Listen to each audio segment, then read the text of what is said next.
Welcome.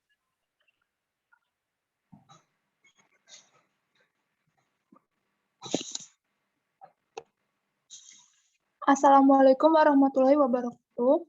Kami dari kelompok C1, kelas T1, Eksperimen Teknik Biomedi 1, ingin mempresentasikan hasil dari webinar yang kami ikuti berjudul Pengenalan Metalik Biomaterial dari Teknik Mesin Universitas Brawijaya bersama Universitas Laval Kanada dengan pembicara Pak Hendra Hermawan, PhD, dengan anggota kelompok kami.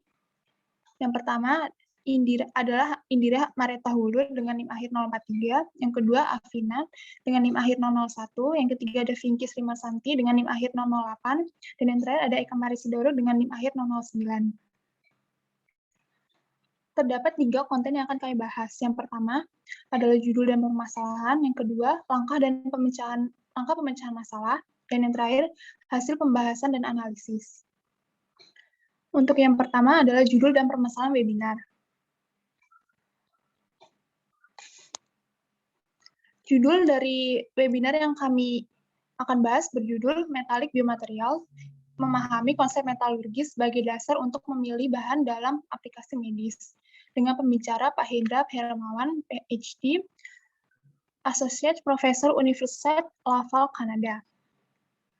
Untuk permasalahan webinar, yang pertama, kami akan memahami beberapa konsep metalurgis sebagai dasar pemilihan material untuk aplikasi kedokteran dalam bidang biomaterial. Yang kedua, mengenal berbagai jenis logam dan paduan yang dipakai untuk biomaterial. Lalu yang ketiga, untuk mengetahui proses pembuatan jenis kegagalan dan contoh desain implan logam. Yang pertama ada konsep metalurgi. Di sini terdapat ilustrasi dari dental implant, di mana dental implant ini merupakan komposisi dari paduan TI 6AI, 4V, di mana dapat dilihat pada struktur mikronya. Untuk bagian gelap merupakan fase beta, di mana atom titanium yang membentuk body centered kubik. Lalu untuk bagian yang berwarna, untuk bagian yang terang merupakan fase alpha, di mana atom titanium yang membentuk hexagonal closed. Lalu selanjutnya ada metode untuk melihat komposisi kimia, di mana komposisi kimia dari logam dapat terlihat melalui beberapa metode yang dibagi dalam 3 sifat pengujian, yaitu analisis merusak sampel, semi merusak, dan tidak merusak. Untuk sifat pengujian analisis merusak sampel, ada beberapa alat, contohnya ada Atomic Absorption Spectroscopy, ISP-MS, dan ISP-AES. Lalu untuk sifat pengujian semi merusak, ada laser ablation ECP-MS, ada secondary ion mass spectroscopy, lalu ada optical emission spectroscopy, lalu ada infrared. Lalu untuk sifat pengujian untuk yang tidak merusak, ada energi dispersive X-ray spectroscopy, wavelength dispersive X-ray spectroscopy, SRF, SPS, dan yang lainnya. Lalu di sini saya akan membahas sedikit tentang perbedaan SRF dan SPS.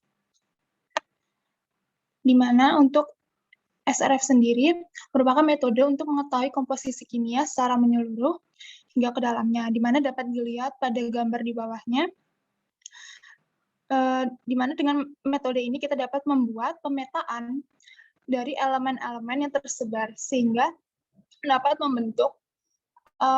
mengetahui letak-letak dari elemen-elemen dari komposisi kimia yang akan kita cari. Contohnya di sini ada kita dapat mengetahui letak dari sel, letak dari sulfur, letak dari zinc, letak dari nikel, dan yang lainnya. Lalu selanjutnya ada SPS, di mana metode ini untuk mengetahui senyawa kimia, di mana hanya sebatas 10 angstrom dari permukaan teratas. Di mana dengan metode ini kita akan mendapatkan spektra elemen yang dapat dilihat pada gambar di bawah, sehingga dapat mengetahui senyawa apa yang terkandung di permukaan. Lalu selanjutnya ada paduan logam, di mana paduan logam merupakan larutan padat atom logam dengan atom logam atau atom non-logam. Di mana di bawah ini merupakan ilustrasi, ada sedikit ilustrasi di mana akan saya jelaskan. Contohnya, untuk yang di sebelah kiri, pure metal diilustrasikan sebagai bulatan-bulatan berwarna merah. Lalu setelah di substitutional alloy, akan bulatan-bulatan berwarna merah akan digantikan dengan bulatan-bulatan berwarna biru. Lalu untuk interstitial alloy, terdapat bulatan-bulatan kecil berwarna hijau yang akan disisipkan pada bulatan-bulatan berwarna merah.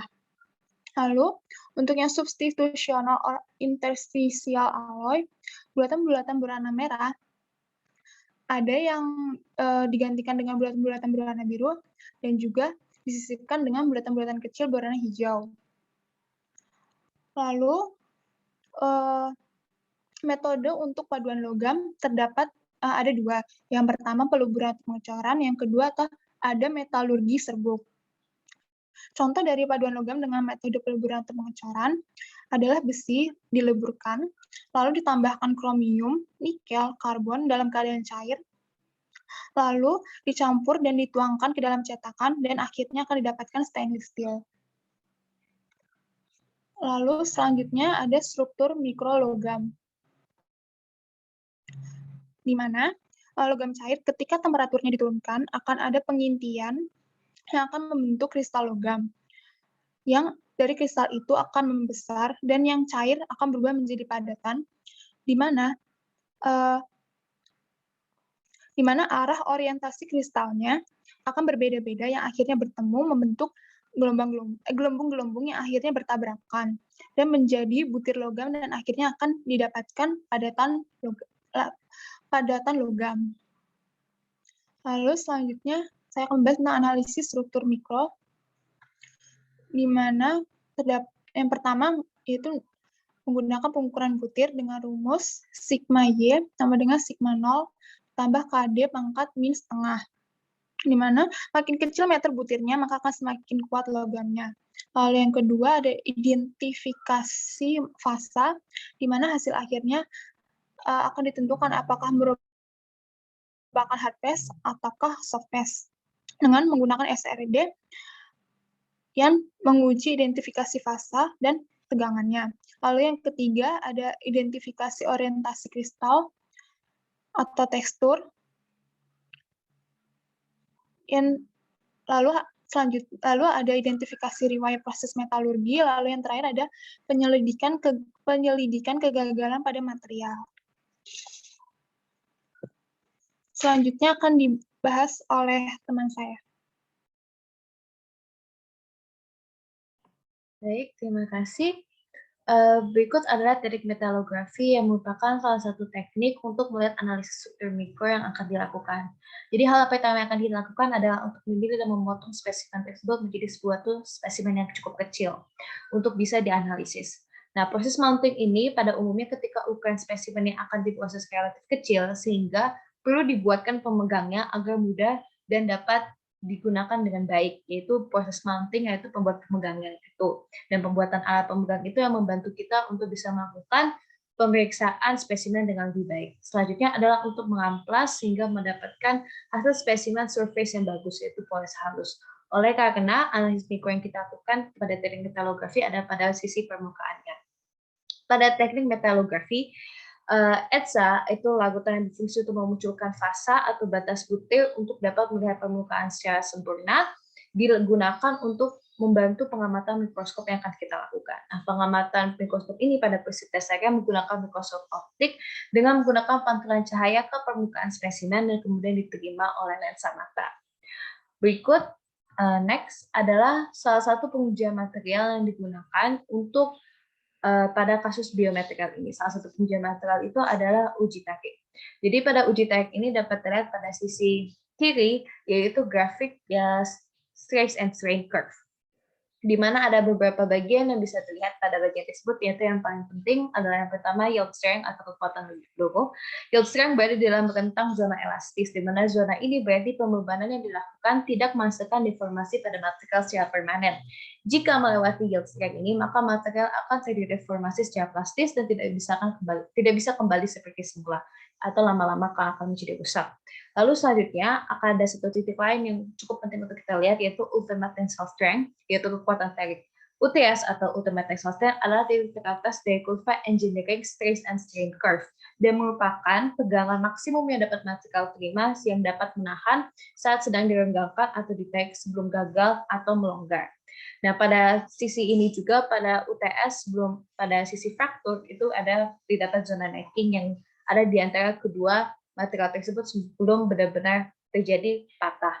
Nah, apa saja hal yang bisa dilihat pada uji tarik ini? Beberapa hal yang bisa dilihat dari uji tarik ini, yaitu pertama adalah kuletan. Kuletan ini sekedar untuk melihat apakah dia bisa seberapa besar suatu material tersebut dapat terdeformasi atau dilakukan dengan menghitung panjang elongasinya.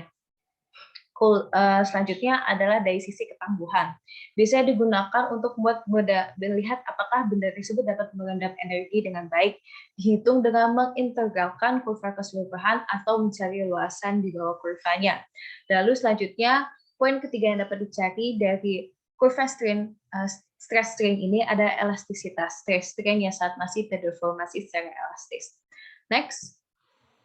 Selanjutnya, salah satu pengujian material yang juga dilakukan atau dapat dilakukan yaitu uji kekerasan. Bahan yang dapat diuji dengan menggunakan metode Vickers adalah seperti bahan logam yang memiliki permukaan yang halus.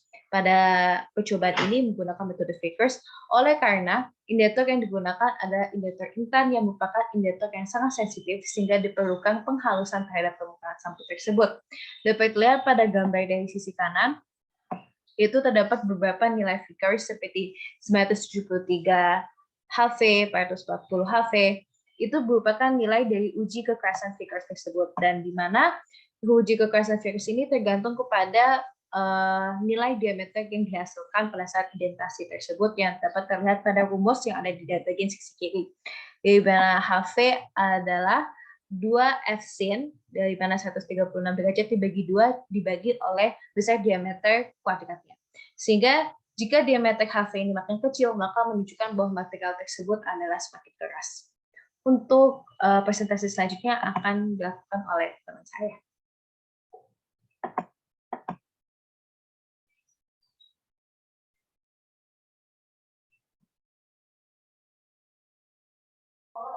Baik, selanjutnya yaitu membahas mengenai langkah pemecahan masalah dari webinar yang telah disampaikan. Setelah disampaikan konsep metalurgi, kali ini kami akan membahas mengenai biomaterial logam, di mana di sini telah ditampilkan sifat fisik dan mekanik dari beberapa contoh biomaterial logam, antara lain ada magnesium, titanium alloy, cobalt-conium alloy, dan stainless steel, yaitu mengenai densitas, modulus elastisitas, compressive yield strength, dan fracture strength. Selanjutnya, untuk bahasan yang pertama yaitu biomaterial logam magnesium atau Mg, yang merupakan implan absorbable atau biodegradable, di mana untuk membantu penyembuhan seperti patah tulang dan okulasi pembuluh darah. Magnesium ini bersifat degradable dan absorbable, dan tidak menyebabkan efek stress shielding. Magnesium juga digunakan untuk membuat stent jantung dan juga skrup tulang seperti yang ditampilkan pada gambar berikut. Selanjutnya,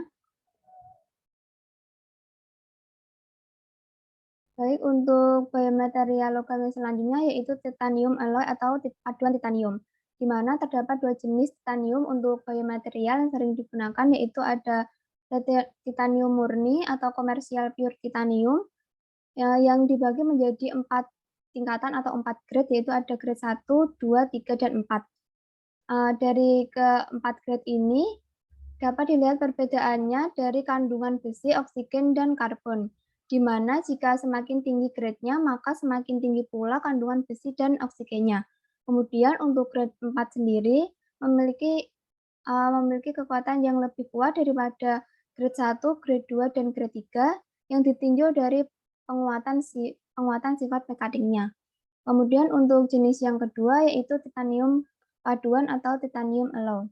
Yang biasa digunakan untuk biomaterial implan yaitu titanium alloy jenis Ti6Al4V.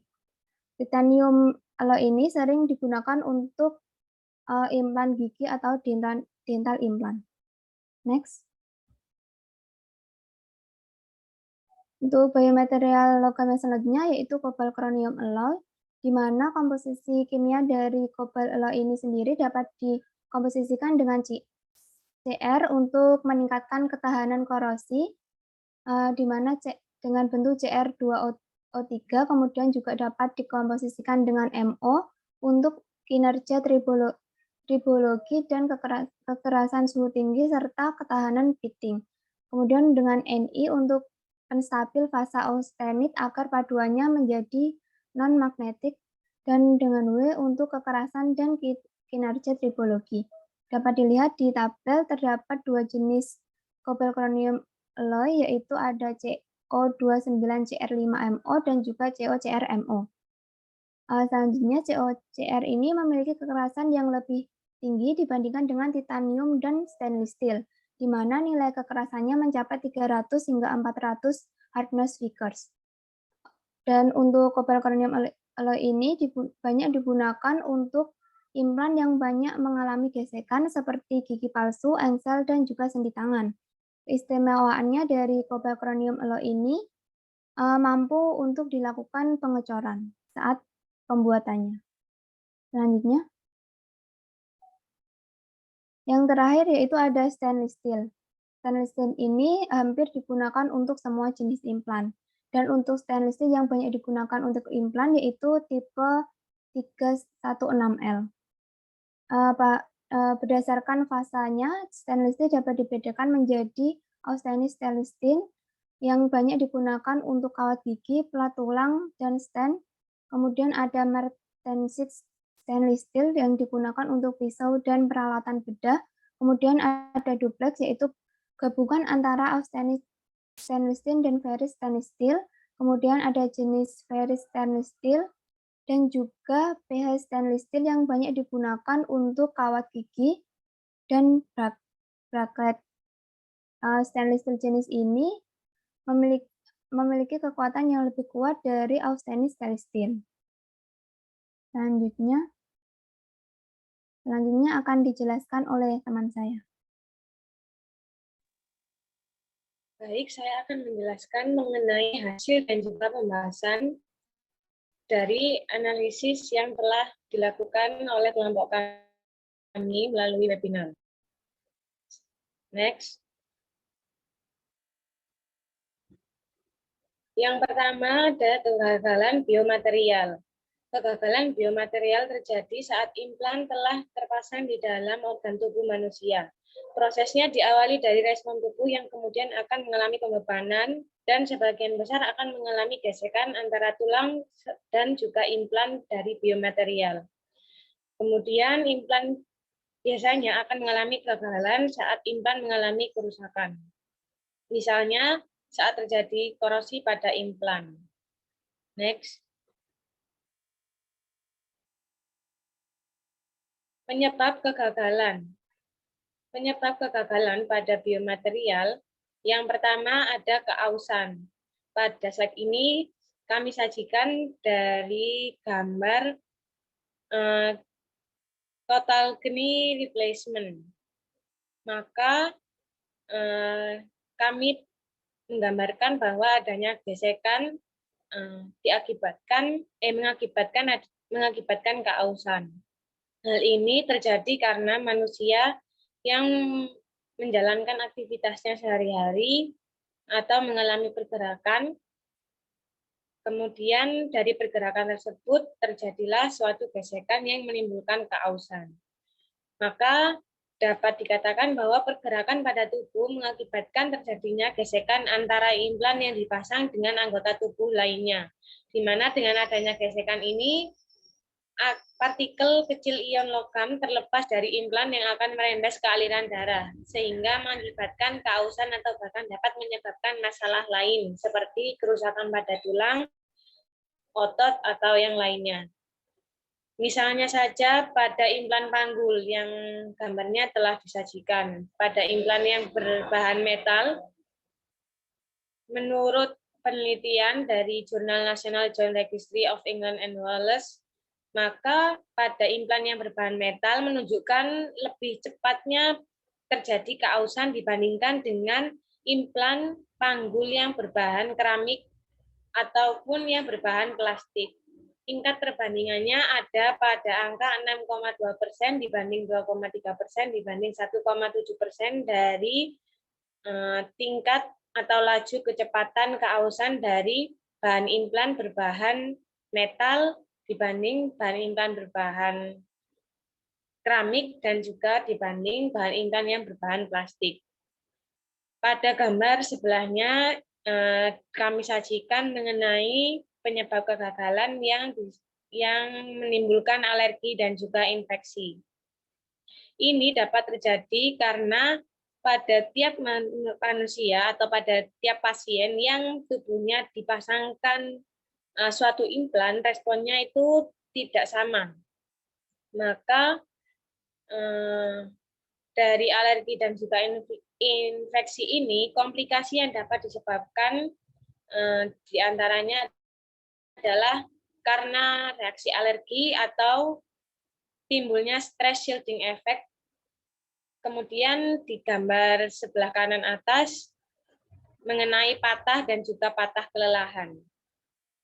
Pada patah dan juga patah kelelahan ini dapat disebabkan oleh pembebanan statik, dinamik, atau bahkan dapat terjadi karena korosi. Nah, dapat dilihat pada gambar bahwa beberapa implan yang ditanamkan atau hanya sekedar ditempelkan kepada tulang itu akan sangat berefek kepada tulang kita. Yang pertama, patah dan juga patah kelelahan ini dapat disebabkan oleh beban mekanik. Beban mekanik di sini dimaksudkan yaitu beban yang diberikan oleh implan ini tidak akan sama oleh beban yang akan diteruskan oleh implan kepada tulang kita. Kemudian yang terakhir adalah korosi. Dapat dilihat ada gambar yang menunjukkan hasil dari uji SEM pada retakan atau patahan dari suatu logam. Nah, korosi ini dapat dilihat tandanya dari uji SEM dengan bentuk patahan tersebut. Kemudian di gambar bawah, yaitu dental implant atau implan gigi, ini memanfaatkan bahan titanium. Karena pada jurnal yang dibahas di webinar adalah keunggulan titanium dibandingkan dengan bahan implan lainnya. Maka yang diambil pada implan dental atau implan gigi ini adalah yang berjenis titanium. Nah, korosi ini dapat terjadi akibat adanya perbedaan kadar oksigen. Dapat dilihat pada gambar di bagian warna coklat ke bawah merupakan daerah dari implan yang kekurangan oksigen. Sedangkan di bagian atas itu merupakan titanium yang mengalami kadarnya itu banyak oksigen. Nah, dari perbedaan kadar ini akan terjadi suatu reaksi kimia yang menyebabkan oksigen yang ada di atas itu akan bekerja sama dengan elektron membentuk ion hidroksi. Nah, ion hidroksi ini akan mempercepat suatu korosi. Sedangkan untuk penyebab lain dari korosi ini ada karena faktor fisik dan juga mekanik, misalnya pada pH, suhu, beban mekanik, gesekan, variasi logam, dan juga lain sebagainya. Yang kemudian terdapat juga karena faktor senyawa inorganik, misalnya karena ion klor, sulfat, dan juga karbonat. ion klor dan juga sulfat ini akan mempercepat adanya laju korosi, sedangkan pada karbonat ini akan memperpendek laju korosi. Senyawa organik, karena tadi membahas senyawa inorganik, maka adanya senyawa organik yang mendukung penyebab korosi adalah protein, enzim, bakteri, dan juga lain sebagainya. Next.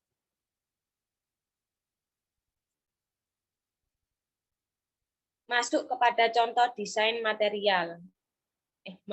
Desain biomaterial dari suatu implan yang akan dipasangkan pada organ tubuh makhluk hidup. Nah, maka sebelumnya kita akan membahas sedikit mengenai data modulus yang pada tulang dan bahan-bahan implan lainnya. Perbedaan modulus yang pada tulang sendiri yang merupakan alamiah dari suatu tubuh makhluk hidup, itu modulus yang-nya ada pada nilai sekitar 30 gigapascal. Sedangkan pada bahan implan atau bahan biomaterial yang lain, yakni titanium, stainless steel, atau cobalt alloy, itu nilainya di atas 30 gigapascal yang dibutuhkan oleh tulang. Maka dari itu, hal ini akan menimbulkan suatu permasalahan bagi dunia biomaterial, khususnya implan. Nah, salah satu desain atau terobosan keluaran yang diceritakan pada webinar, yang pertama ini ada pada paduan titanium kromium alloy sebagai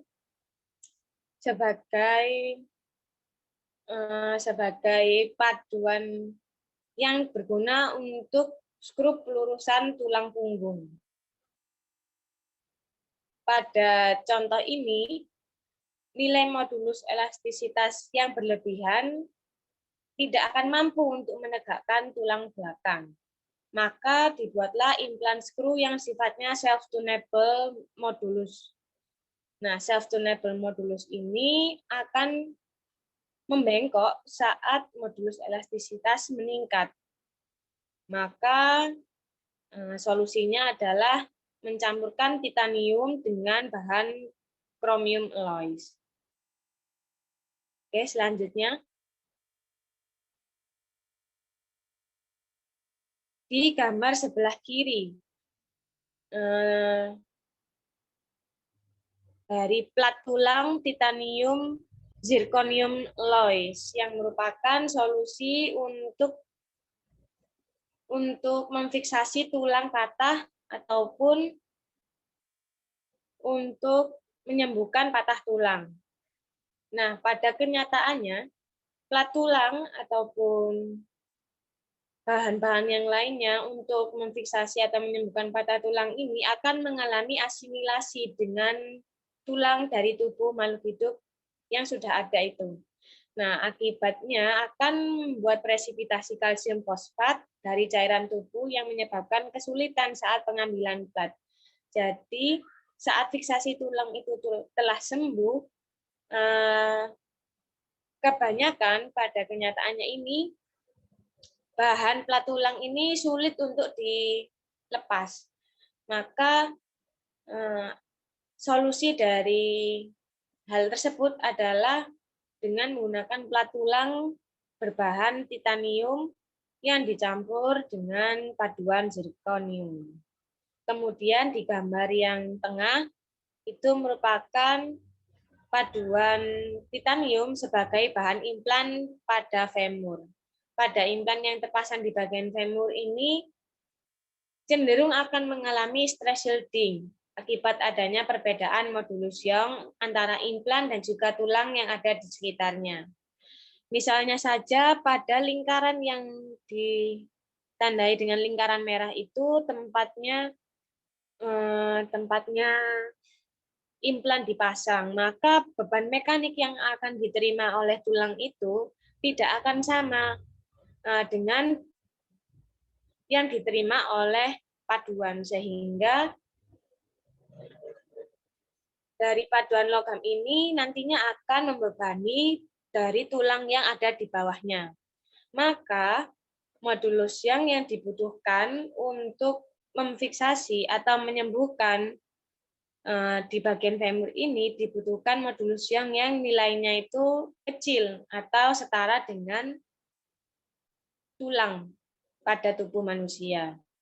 Maka salah satu jalan keluarnya atau solusinya adalah dengan mengganti bahan implan dengan titanium karena nilainya tadi yang lebih rendah daripada nilai modulus yang dari stainless steel ataupun cobalt alloy.